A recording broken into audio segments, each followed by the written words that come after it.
ఆంధ్రప్రదేశ్ ముఖ్యమంత్రి చంద్రబాబు నాయుడు గారు, తెలంగాణ ముఖ్యమంత్రి రేవంత్ రెడ్డి గారు ఇద్దరు కూడా నారాయణమూర్తిని చూసి సిగ్గుతో తల ఉంచుకోవాలి. ఆయన మీద సినిమా తీశాడు, ఆయన యూనివర్సిటీ సినిమా. అందులో లీకేజ్ గురించి లక్షలాది మంది విద్యార్థులు ఎంత బాధపడ్డారో ఒక సందేశాత్మక సినిమా తీశాడు. దాన్ని ప్రీవ్యూ చూసా. ఆయన ఏమంటున్నాడు, నాకే గవర్నమెంట్ సహాయం అక్కర్లేదు చెప్పాడు. అలా నారాయణమూర్తిని చూసి సిగ్గు తెచ్చుకోవాలా? కోట్లాది రూపాయలు ఖర్చు పెట్టుకునేటువంటి వాళ్ళకి మీరందరికీ రాయితీలు ఇస్తారా? తెలంగాణ ముఖ్యమంత్రి, ఆంధ్ర ముఖ్యమంత్రి కూడా ఇట పవన్ కళ్యాణ్ సినిమా కానీ, లేకపోతే బాహుబలికి కానీ, పుష్పకి కానీ ఇట్లాంటి వాటికి రాయితీ ఇవ్వడం ఏంటి?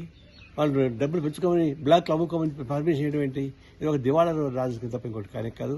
ఇలాంటి పద్ధతికి ప్రజలు అసహించుకుంటారు. సినిమా ఏమైనా సందేశాత్మకంగా ఇచ్చారేమన్నా? వాళ్ళు సందేశాత్మక సినిమా ఇచ్చిన మీకు సహాయం చేయడం లేదు. చెడు సందేశాన్ని పంపించేటువంటి ఎర్ర చంద్రశేఖర్ అమ్ముకోండి, ఇంకొకటి బ్లాక్మెయిల్ చేసుకోండి, క్రైమ్ని రిలీజ్ చేసుకోండి, కొట్టుకోండి, చంపండి అనేటువంటి ఒక హింసాత్మక సందేశం ఇచ్చేటువంటి సినిమాలకు మీరు రాయితీలు ఇస్తూ సమాజానికి ఉపయోగపడే సందేశం వాళ్ళకి మీరు సహాయం చేయకపోవడం అంటే ఇది దివాళా రాజకీయ విధానం అవలంబిస్తున్నారు. సిగ్గుకు తల ఉంచుకోవాలి.